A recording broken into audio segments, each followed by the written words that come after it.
Gaggle? Is that what it's called? Group huddle. Ross, I mean, you said it before the playoff. You thought, you guys were going to go on a deep run. Just what was it that gave you the belief that this was possible?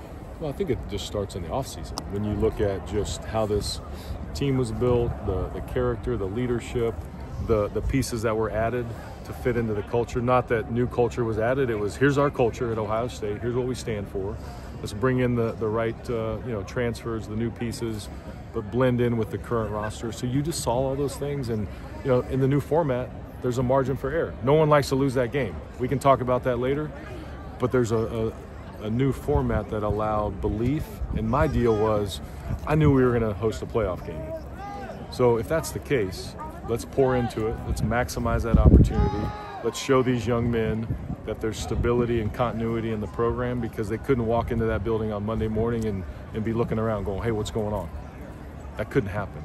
So we wanted to be very firm and convicted in our messaging right after that game. And that's not why this happened. Why it happened is because of those young men and our coaches. But they needed to have that clarity, and hopefully that's what was provided. You guys made an event out of that first playoff game, some of the stuff that you guys were able to do, obviously because it was a night game, but putting that together, did that maybe show you some of the things that maybe need some upgrades, some things that you need to work on right here, but also what can happen? Yeah, the format was different. So we were not allowed to do some of the things that we normally do during the season. But that showed that can be the template moving forward. I mean, Jack was just sitting on the stage right now and just said, by the way, that Tennessee atmosphere was the best I've ever played in. That was awesome. And so those are the kind of things, those are the kind of elements that we're reviewing right now to say, okay, how does this place be the best home field advantage in college football? Knowing that we need to upgrade some infrastructure, knowing there's technology and things like that. But the game presentation aspects of it, those are the things that I think we can do a lot different and just improve upon. Ross, you said up on the stage that you guys want to keep Ryan here long term. Are you guys working on something as of right now with Coach? Let's enjoy the moment, right? The business pieces are all moving, targets and all moving fluid processes. So we want to enjoy the moment, but the message is he's our guy. We believe in him. Stability and continuity in college football is so important. And when you have that clarity and you have that alignment from the board, president, AD, coach, you want to lock that in. And so those are the things that we're discussing. When we talked to Gene in the spring, he said that he was going all in on football, and then you guys win a national championship.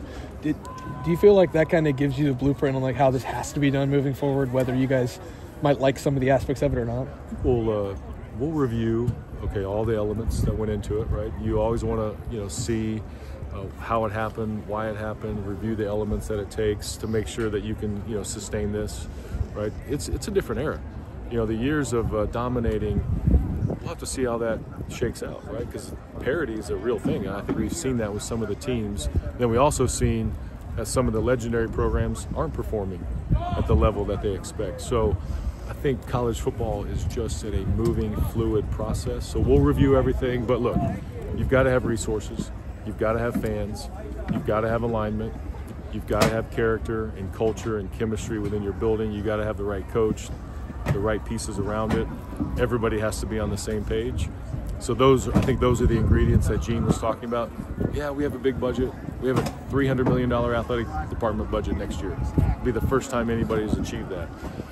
But again, the structure pieces and the culture pieces have to be in place. Otherwise, those things don't matter. What is something that happened in this playoff run that the public didn't see that you'll always remember? I think it's honestly the way that our medical staff and our strength staff, the recovery, the right days off, the right days of practice, the right days where you had to go hard, but then taper. No one sees that stuff, right? Because no one's in the building during those moments. I think the way the players really studied the game plan, and things had to kind of come together quickly, and you had to kind of prepare for two opponents, depending on who you were playing the next week. So I think the preparation of the bodies of the players with our strength staff and with our medical staff, no one's gonna see. Look, JT, right, came out of the Texas game. Guess what? Played a great game, right, in the national championship game. So those pieces, people don't really see that. So I give credit really to Coach Dave for kind of having the structure, but then our staff's really executing on that. There are rumors that Jim Knowles could be leaving. Chip Kelly's getting interest from the NFL as well. How do you help Ryan work through his process? My job is to support him. We lean on each other during these times in terms of the moving pieces, but today's about celebrating the players that just won a national championship. Good. Thanks, Rob.